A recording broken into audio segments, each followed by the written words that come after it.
análisis de contraportada con el maestro Alfonso Zárate.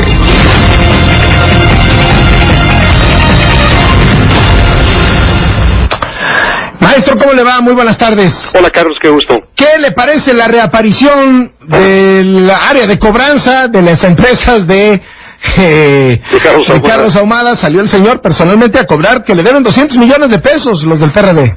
Sí, caray, yo creo que esto que está ocurriendo en estos días, pues nos recuerda que así es la política, que tiene causas nobles y gente de bien, pero que también está formada por espionaje, infiltración, golpes duros y a la cabeza a los adversarios, que de eso está hecha, y quizá por eso lo que parecía haber quedado solo para el comadreo y para el anecdotario, ese escándalo que propició la difusión de aquel video el 3 de marzo de 2003, hace 10 años, que mostró Broso en el Mañanero, entonces en el Canal 4, y en el que René Bejarano, desde entonces, a partir de entonces, el señor de las ligas, se embolsaba fajos de billetes de dólares que le entregaba un personaje que en ese momento era anónimo. Después supimos que se trataba de Carlos Ahumada.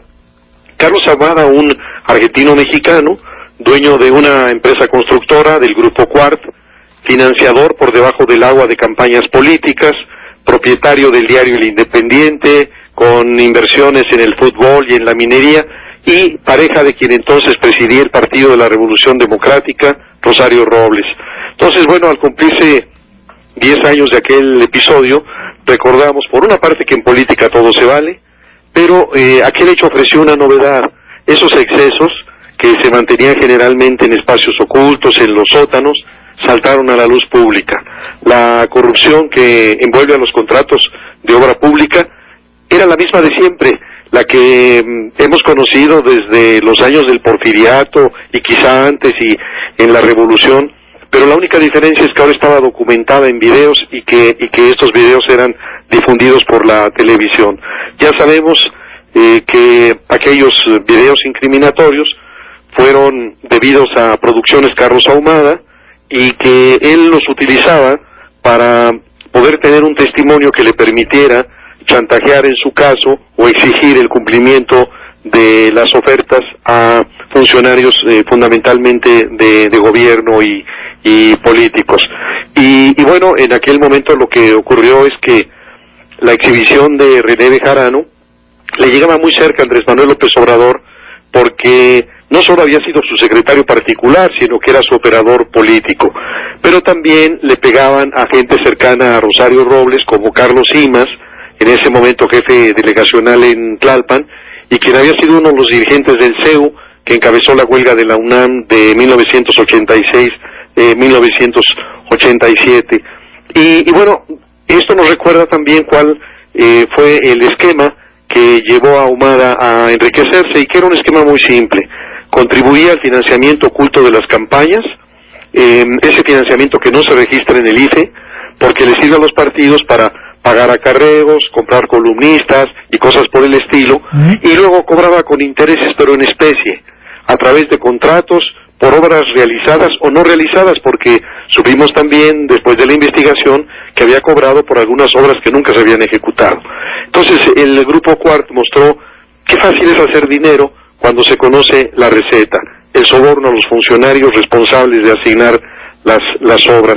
Y uno de los ángulos interesantes del videomugrero fue esta relación sentimental entre el contratista predilecto de los gobiernos del PRD, lo mismo delegaciones que gobiernos estatales y del Distrito Federal, con la dirigente nacional del PRD, que antes había sido jefa de gobierno, Rosario Robles. Y bueno, por ahí también en alguna ocasión leí una historia de cómo se había dado el enamoramiento de Rosario en un encuentro casi mágico en Europa, pero bueno, esa es otra historia. Lo cierto es que, bueno, pues efectivamente en estos días aparece Carlos Ahumada para demandarle al PRD por un supuesto adeudo de 200 millones, y una cosa interesante es que un autor secundario de aquel trama, Federico Dorin, que fue quien llevó los videos a Televisa, está hablando en distintos espacios, concedió una entrevista muy amplia para el Universal, pero no solo eso, y entonces cada vez que habla está salpicando y mostrando cuántos fueron los actores que participaron en aquel episodio. Y amenazante también, ¿no? O sea, como que constantemente amenaza y amenaza y amenaza y amenaza, ¿no? Así es. Y bueno, uno se preguntaría, a 10 años de distancia, ¿dónde están los actores de aquel trama? Siguen vivitos y coleando. René Bejarano, por ejemplo, mantiene el liderazgo de Izquierda Democrática Nacional, IDN, una corriente con un peso importante en el PRD, y que tiene también un control sobre espacios de poder, sobre todo en el DF, controla jefaturas delegacionales, cargos legislativos, incluso, bueno, tiene la Secretaría General del PRD. Ahumada, pues vive en Argentina, al parecer le sobró mucho de lo que ganó en México y ahora, pues con gran cinismo está pidiendo que le cubran este supuesto adeudo, que además dice que también tiene documentado y que tiene videograbada a Rosario Robles. Rosario Robles pues ocupa la titularidad de Sede Sol, la misma secretaría que le creó Carlos Salinas de Gortari a Luis Donaldo Colosio, con el propósito de desde allí catapultarlo a la candidatura presidencial. Andrés Manuel está a punto de estrenar su propio partido, el teflón que lo distinguió en aquellos años y que le permitió pues liberarse de el impacto de los excesos que fueron exhibidos de dos de sus hombres más cercanos, de Bejarano y del secretario de Finanzas, de Gustavo Ponce, apostador regular en Las Vegas. Finalmente no lo descarrilaron, pero creo que sí le restaron votos que lo llevaron a perder la presidencia de la República. Y bueno, Doring dice en esta entrevista para el Universal, Salinas me utilizó en toda la extensión de la palabra, me dijo lo que iba a hacer, que era sacar a su hermano de la cárcel, lo sacó, era parte de lo que había negociado con Fox, y bueno, desde luego incluye a Diego Fernández de Ceballos, quien le habría llamado a Doring la víspera del escándalo, el 2 de marzo, y le dio la orden de presentarse con él, y el argumento que esgrimió Diego fue, este es un asunto de Estado.